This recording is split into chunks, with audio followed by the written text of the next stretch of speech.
प्यारे बच्चों, आज हमें 9th क्लास में पढ़ेंगे संस्कृत वर्णमाला। संस्कृत वर्णमाला में सबसे पहले वर्ण किसे कहते हैं? भाषा की सबसे छोटी इकाई को वर्ण कहते हैं।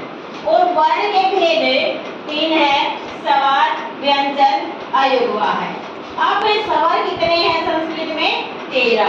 यहाँ लिखे हुए हैं, दिखाई दे रहा है बेटा? व्यंजन कितने हैं? 23। अयोगवा कितने हैं? 4। इसी तरह सबसे पहले जैसे स्वर है, तो स्वर किसे कहते हैं?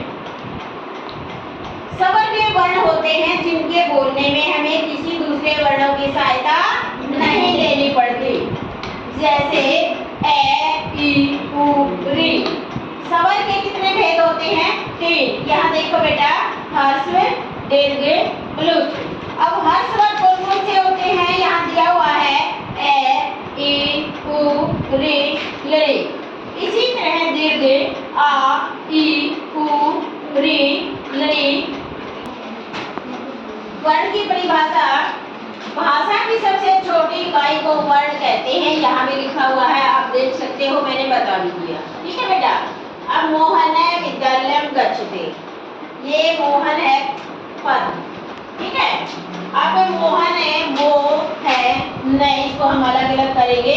मैं में ओ मिलाएंगे, मो बन गया। है में ए मिलाएंगे, है बन गया। न में ए और अंत में भी शर्त लगे हुए हैं, न बन गया।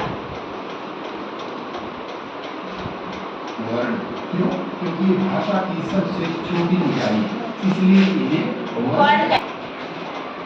अब स्वर के वर्ण या अक्षर होते हैं जो किसी दूसरे वर्णों की सहायता के बिना बोले जाते हैं। बताया, अभी समझाया, समझ आ गया? अब स्वर के जो भेद हैं, यहाँ आप देख सकते हो, स्वर के 3 भेद बताए थे: ह्रस्व, दीर्घ स्वर, प्लुत स्वर। अब ह्रस्व स्वर, जिस स्वर के उच्चारण में एक मात्रा का समय लगे, उसे ह्रस्व स्वर कहते हैं।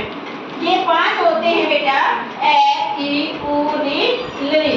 और इन्हें क्या हमें मूल स्वर भी कहते हैं, इन्हें मूल स्वर भी कहते हैं। नंबर 2 है दीर्घ स्वर, जिस स्वर के उच्चारण में 2 मात्रा का समय लगे, उसे दीर्घ स्वर कहते हैं। ये 8 होते हैं। कितने होते हैं बच्चों? 8। आ, ई, उ, री, ए, आई, ओ, औ। अब इसमें से देखो, ए, आई, ओ, औ ये संयुक्त स्वर है। ए में ई मिलाएंगे तो ए बन जाएगा। ए में ए मिलाएंगे, ऐ बन जाएगा। ए में उ मिलाएंगे, ओ। ए में ओ मिलाएंगे, ओ, औ। औ ये संयुक्त स्वर है बेटा। अब है प्लुत स्वर, जिस स्वर के उच्चारण में 3 मात्राओं का समय लगे, उन्हें प्लुत स्वर कहते हैं।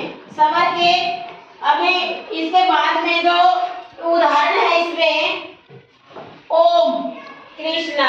जैसे हम दूर से बुलाते हैं किसी को, हे राम, हे कृष्णा, तो इसमें हमने प्लुत स्वर का प्रयोग किया है। यहाँ पर हमारे जो स्वर हैं, स्वर के 3 भेद हैं, इनको अच्छे से बेटा याद भी करना है और अपने साफ उत्तर पुस्तिकाओं में लिख के भी लाना है, सुंदर सुंदर लिखाई से। ओके।